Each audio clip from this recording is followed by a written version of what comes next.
砂穂を置いた瞬間、ふと惨めになる。さっきまで何も困っていなかったのに、あなたを傷つけたのは誰だろう。2000年以上前、ギリシャコリントスの街角、地面に横たえられた大きな素焼きの壺。人が一人すっぽり入るほどの大きさだ。その中に一人の男が住んでいた。名はディオゲネス。何も持たないことを誇りにした哲学者だ。家もなく金もなく、ただ日向で寝そべっていた。ある日、やがて世界を手にする若き王アレクサンドロス大王がこの町を訪れた。誰もが王のもとへ挨拶に駆けつける中、ディオゲネスだけは来なかった。しびれを切らした王が自ら壺の前に立つ。望みを言え、何でも叶えてやろう。ディオゲネスは目を細め、こう答えた。そこをどいてくれないか。日差しが遮られる。世界を持つ男の前で何も持たぬ男が求めたのは、ただ一筋の火の光だった。王は立ち去り際につぶやいたという。もし私がアレクサンドロスでなければ、ディオゲネスでありたい。すべてを持つ者が何も持たぬ者を羨んだ。物語はここで終わる。だが同じ羨みが今あなたの手の中で光っている。夜、布団の中、スマホの光だけが顔を照らす。指は勝手に画面を上へスワイプしていく。同期の昇進、友人の旅行、知らない誰かの完璧な暮らし。画面の中の全員があなたより少しだけ幸せそうだ。あなたはその投稿にいいねを押す。指先がほんの少し重くなる。祝福と嫉妬は同じ顔をしている。欲しいものがあるわけではない。今日嫌なことがあったわけでもない。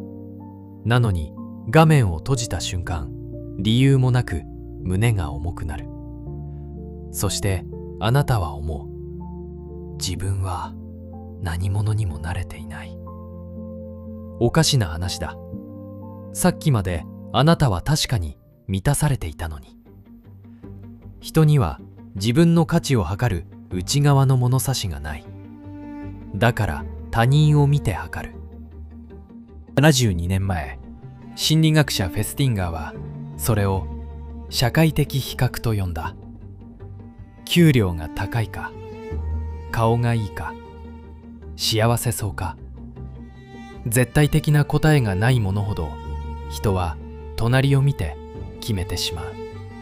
これは客観ではない。群れで生きてきた人間が生き延びるために身につけた本能だ。集団の中の自分の位置を絶えず確かめる。それを怠った者は群れからこぼれ落ちた。問題はその本能が向かう先だ。かつて比べる相手は隣の数人だけだった。今は違う。あなたの手の中には世界中のうまくいっている人が無限に並んでいる。しかも彼らが見せているのは人生のすべてではない。最も輝いた一瞬だけを切り取り磨き上げた断片だ。あなたは他人の予告編と自分の舞台裏を見比べている。あなたは自分の不安も孤独もうまくいかなかった昨日もすべて知っている。けれど他人のそういう部分は見えない。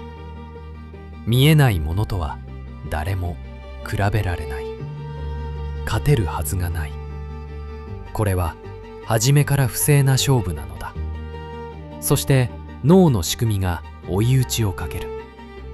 脳は喜びを絶対の量では測らない。隣の誰かとの差で測る。同じ給料でも隣が少なければ満ち足り、隣が多ければ惨めになる。あなたが感じている惨めさはあなたの現実ではない。ただの引き算の結果だ。しかもあなたが引き算する相手は遠い誰かではない。すぐ隣の手の届きそうな人だ。同じ場所から始めたはずの同級生。昨日まで同じだと思っていた同僚。近いほどその差は深く刺さる。想像してみてほしい。あなたがずっと羨んでいたものをついに手に入れた夜を。その日、あなたは確かに満たされる。けれど翌朝、また画面を開く。そこにはあなたより少しだけ先を行く別の誰かがいる。さっき登りきったはずの頂上がまた静かに遠ざかっている。走っても走っても同じ場所。満たされた瞬間に基準だけがこっそり上がっていく。人はいつも上を見て比べる。そして上を見るたび自分が少しずつ削られていく。けれど思い出してほしい。世界を手にしたあの王でさえ壺の中の男を羨んだ。はしごのてっぺんに立っても人はなお上を見る。この物差しに最上段はない。2000年前、ローマにそれを見抜いた男がいた。哲学者であり、皇帝の家庭教師でもあったセネカ。富も名声も手の届くところにあった人だ。そのセネカがこう書き残している。貧しいのは持っているものが少ないものではない。より多くを欲しがる者こそが貧しいのだ。彼は富を否定したのではない。他人の物差しで自分の人生を測ることをやめろと言った。満ち足りるとは全てを手に入れることではない。比べるのをやめることだ。ディオゲネスは壺一つでそれを生きていた。だから世界を持つ王が彼を羨んだ。持っていなかったのではない。比べる必要がなかったのだ。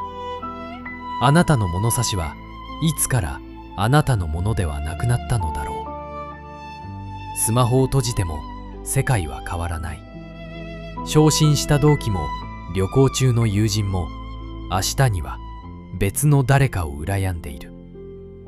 はしごにてっぺんはない。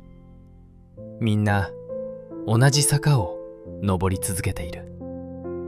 ただ一つだけ確かなことがある。あなたの今日が惨めに見えたのはあなたの今日が惨めだったからではない。それは人間のバグだ。あなたが本当に欲しかったものは誰かに勝つことだっただろうか。それとももう比べなくていいという静けさだっただろうか。